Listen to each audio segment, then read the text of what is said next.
Salut tout le monde! Je vous souhaite la bienvenue au premier épisode de Potential Live.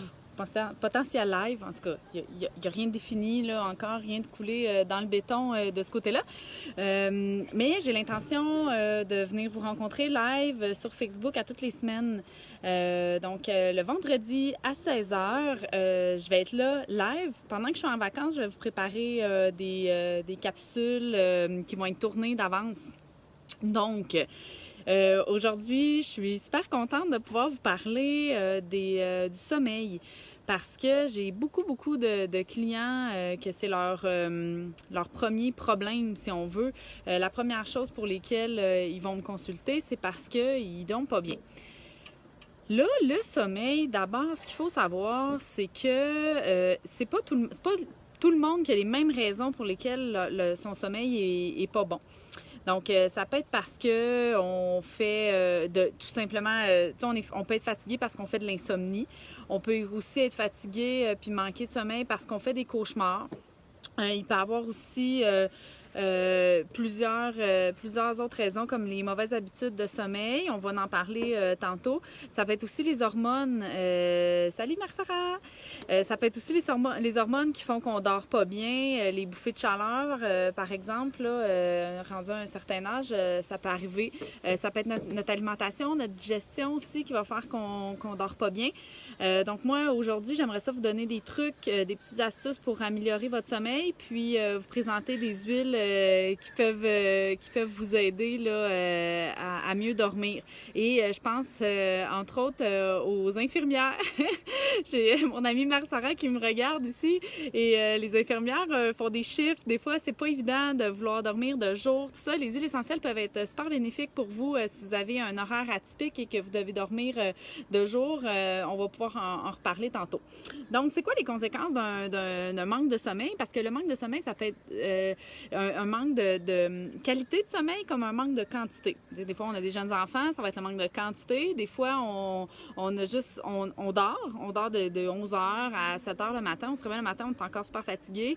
C'est pas normal, ça. Si vous dormez 7h, 8h de sommeil par nuit et que vous êtes encore fatigué le matin, c'est parce qu'il y a quelque chose qui se passe pas bien là, au niveau de votre sommeil. Donc, les conséquences, bien évidemment, la fatigue, le manque d'énergie. On peut aussi avoir des problèmes au niveau de la concentration. Notre système immunitaire peut être plus faible aussi, une baisse de motivation, des troubles de l'humeur, une prise de poids. Le manque de sommeil va causer un stress dans le corps, ce qui va faire augmenter le cortisol, ce qui fait en sorte que toutes les maladies qu'on connaît, les maladies métaboliques comme le diabète de type 2 ou les maladies cardiaques peuvent être... on augmente le facteur de risque finalement, tout simplement parce qu'on dort pas bien. Puis quand notre sommeil n'est pas bon, ben tout le reste de notre vie est comme un peu scrap. On se réveille le matin, on n'est pas de bonne humeur, ça ne tente pas, puis ben, tout le reste de la journée vient avec. Donc, on a parlé des causes. Pourquoi c'est important d'avoir un sommeil qui est optimal? Bien, évidemment, c'est bon pour notre équilibre hormonal, pour développer notre immunité, nettoyer nos déchets. Dans le fond, c'est ça qui se passe. Quand on dort, notre cerveau est comme un peu à off, puis il va nettoyer tous ses déchets à l'intérieur. Il va faire sa mémoire à court terme, moyen terme, long terme. Il va faire ses apprentissages aussi pendant qu'on dort. Chez l'enfant, c'est particulièrement important pour la maturation du cerveau, là, chez l'adolescent aussi. Puis, le sommeil va permettre la reconstruction cellulaire. Donc, toutes nos cellules qui sont brisées pendant qu'on dort vont se réparer.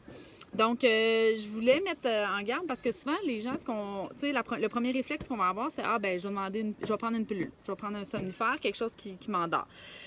Le problème avec les somnifères, en fait, c'est que, on règle pas la cause. T'sais, moi, je suis vraiment pro. On règle la cause d'abord. C'est ça qui va faire en sorte que à long terme, ça va être bénéfique. Donc, les somnifères, ça crée souvent une accoutumance et il peut avoir des effets secondaires indésirables aussi. Et ça peut créer, ça crée dans le fond un déséquilibre chimique dans notre corps. Hein. Dès qu'on rentre une molécule chimique dans notre corps, il faut que notre corps il se rétablisse par rapport à ça. Donc, c'est quoi les astuces pour améliorer notre sommeil? D'abord, l'alimentation. alimentation saine, variée, là, on ne fera pas le monde aujourd'hui. Là. Si on mange comme il faut, on mange bien et on mange pas trop lourd le soir. Donc, à environ 2 heures avant d'aller au lit, on évite les gros repas. Dans l'alimentation, là, on favorise toujours beaucoup les fruits, les légumes. Les légumes, ça devrait être comme plus que 50% de votre assiette. Si vous focussez sur les légumes dans votre repas, vous êtes déjà sûr d'avoir un meilleur repas que probablement que celui de votre voisin. On peut aussi choisir des sources d'aliments qui ont du tryptophane à l'intérieur, donc les bananes, les noix de cajou. Le tryptophane va favoriser le sommeil. Donc, ensuite, oui, ben l'exercice physique, hein, deuxième chose. Là, des fois, les gens qui dorment pas bien vont me dire, ben là, moi, je suis fatiguée, j'ai pas le goût de le faire de l'exercice. Ça prend pas de temps, là, que ça va se replacer. Là. Fait que là, donnez-vous juste l'occasion de dire, bon, ben là, je pars, je vais marcher, même si vous êtes fatigué. Vous allez voir, ça sera pas long que cette énergie-là que vous dépensez en exercice physique, vous allez la regagner. Ça, c'est sûr. Donc, 20 à 30 minutes d'exercice par jour ou 3 fois par semaine, un exercice plus intense, là, d'environ 1h30, là, c'est bien parfait. Entraînez-vous pas le soir si vous avez de la difficulté à dormir. Évitez l'entraînement physique de soir. Bien évidemment, je vais prêcher pour ma paroisse. J'ai un doctorat en chiropratique, donc moi, je vais vous dire d'aller vous faire ajuster régulièrement en chiropratique parce que c'est sûr que l'ajustement chiropratique, ça traite pas l'insomnie, on oublie ça, mais ça optimise le système nerveux. Le système nerveux, lui, il fait quoi? Bien, il y a c'est lui qui va permettre la régulation de nos hormones, dont la mélatonine, qui est l'hormone du sommeil. Donc, choisissez bien votre matelas aussi, votre oreiller. Si vous avez besoin, il y a monchiro.ca. Vous pouvez aller faire un petit tour là-dessus. Il y a un article là, sur comment choisir son oreiller.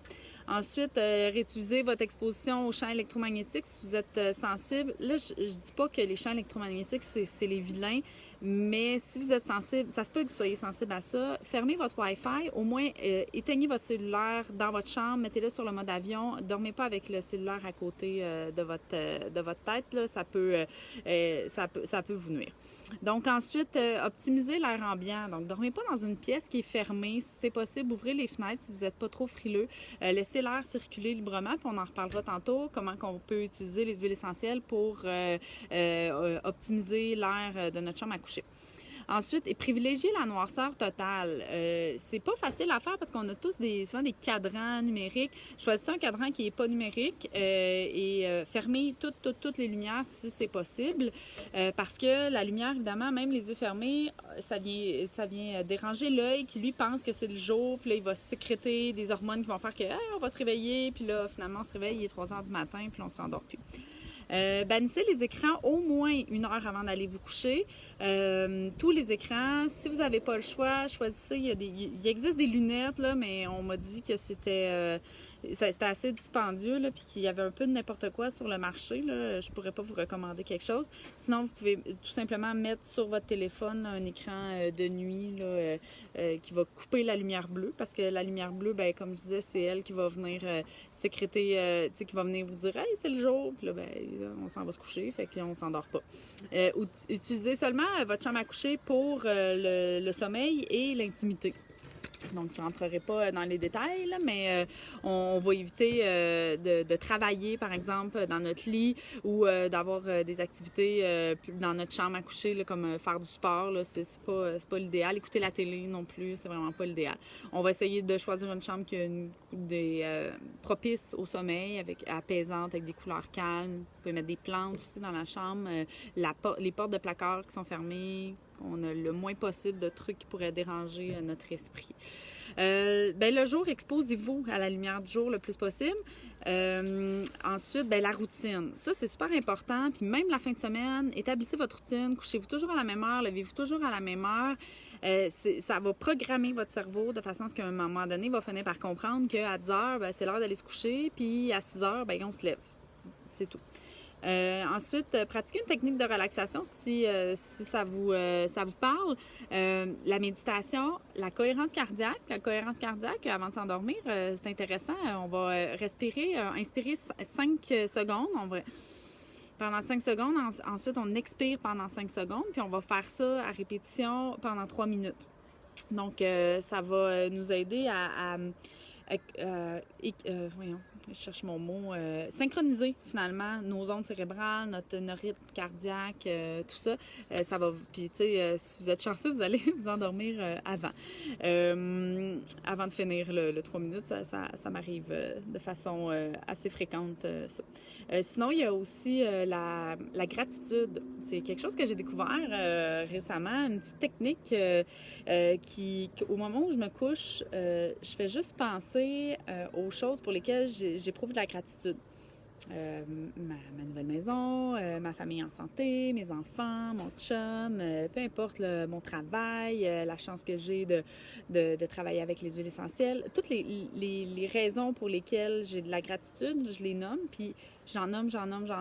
À un moment donné, on finit par s'endormir, puis tu sais, des raisons pour lesquelles vous éprouvez de la gratitude, bien, il y en a vraiment beaucoup. Puis des fois, c'est pas nécessairement des raisons auxquelles on pense, ça peut être des raisons pour, tu sais, genre, j'ai pas eu d'accident de voiture aujourd'hui.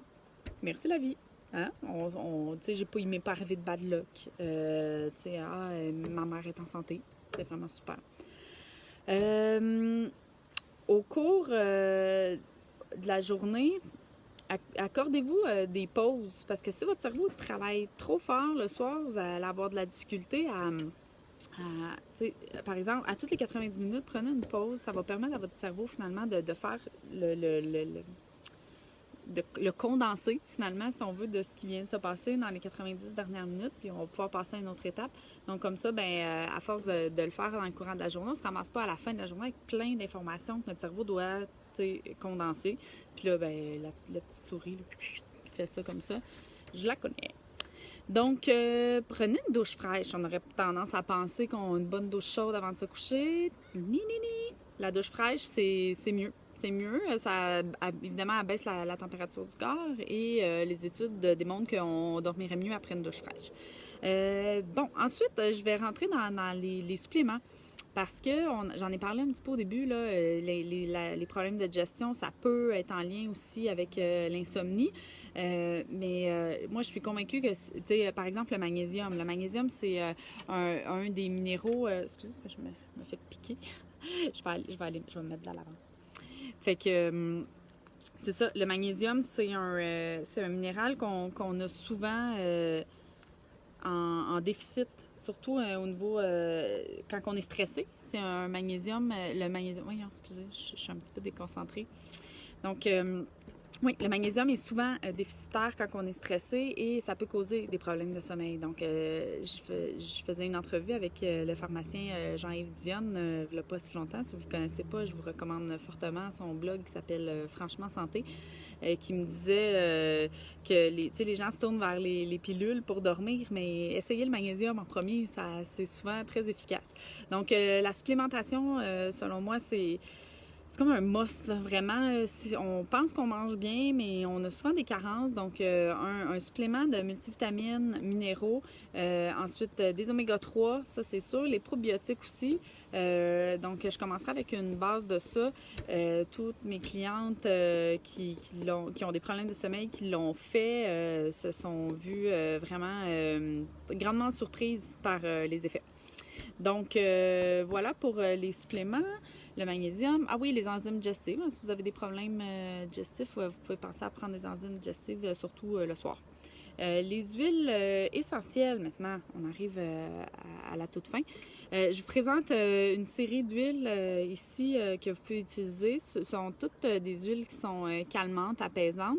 Je vous ai préparé aussi, je vais vous poster ça tantôt, un petit tableau avec des mélanges d'huiles différentes pour le sommeil. Donc, la lavande, c'est comme la mère des huiles.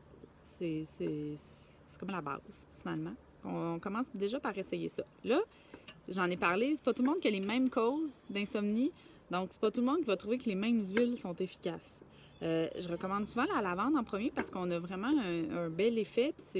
La plupart des gens vont vraiment mieux dormir avec la lavande. Mais on a aussi le mélange Sérénité qui est ici, qui est un bon choix là, pour les gens qui ne dorment pas bien. Le PEACE, c'est une synergie aussi. Surtout là, si vous êtes anxieux, si vous avez de la difficulté à vous endormir, le PEACE peut venir vraiment vous aider. La marjolaine, c'est un bon choix. L'orange sauvage, le bois de cèdre, la bergamote, Balance, qui est un mélange aussi, surtout si vous êtes émotif.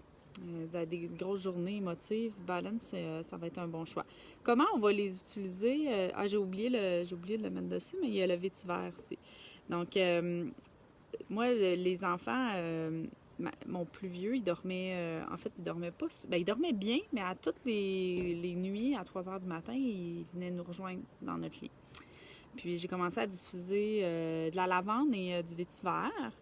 Puis là, il venait moins souvent, mais il venait quand même. Puis finalement, j'ai changé pour lavande et orange sauvage. Puis là, finalement, ça se passe super bien. Puis après, en dedans de même pas une semaine et demie, 2 semaines, là, il vient plus. Il vient plus nous rejoindre dans notre lit. On est content. Donc, c'est que c'est 2 gouttes de chaque. Quand on diffuse dans les chambres des enfants pour le sommeil, on va choisir de laisser les portes ouvertes volontairement. Jamais on ferme les portes si on diffuse. Puis pour les plus petits bébés, là, en bas d'1 an, on va diffuser avant le dodo. Puis on va arrêter le diffuseur quand ça va être l'heure du dodo. Vous pouvez diffuser dans la chambre et vous pouvez utiliser les huiles sur vous de façon topique ou de façon aromatique. Donc, par exemple, la sérénité, puis vous pouvez faire une combinaison. Là, faites vos propres tests, vous allez le voir. Moi, tu sais, Emilien, là, j'aime bien lui mettre le bois de cèdre dans le tien. Puis en plus, on se croirait comme une nuit de camping. Ça sent vraiment le bois. Donc, j'aime bien le bois de cèdre. Lui, je mets aussi du Easy Air qu'on appelle, qui est le mélange respiratoire parce qu'il est fragile des poumons. Mais sinon, sérénité, par exemple, dans le diffuseur. Puis vous pouvez décider de mettre Balance en dessous des pieds ou puis sentir lavande. Vous mettez lavande et orange sauvage ou lavande et bergamote dans le diffuseur. Vous utilisez sérénité en dessous des pieds, etc. Là, pour les problèmes qui ne se règlent pas, doTERRA offre des capsules de sérénité. Donc, c'est pas exactement ce mélange-là parce que lui, vous pouvez pas le prendre à l'interne, mais les capsules, c'est similaire. Les capsules de sérénité vont être un bon complément pour vous aider à mieux dormir. Puis, si vous êtes client régulier et que vous avez ce qu'on appelle le LRP, le Loyalty Reward Program, la commande de fidélité, vous pouvez choisir un kit qui s'appelle Harmony and Stress Relief dans l'entrepôt américain. Qui est un kit déjà tout fait, dans lequel vous allez retrouver de la lavande, entre autres, la sérénité en capsule. Il y a différents... un kit déjà tout préparé d'avance pour lequel vous avez une meilleure valeur économique. Donc, voilà. N'hésitez pas, posez vos questions en dessous. Je vais y répondre avec plaisir. Et si vous souffrez de problèmes de sommeil et que ça vous tente qu'on en jase, mes consultations sont sans frais. Donc, vous pouvez me contacter par Messenger, il n'y a pas de problème. Je vous souhaite une bonne nuit de sommeil. Et je vous retrouve cette semaine, mais sinon sur vendredi prochain à 16h pour un autre épisode de Potentiel Live. Bye!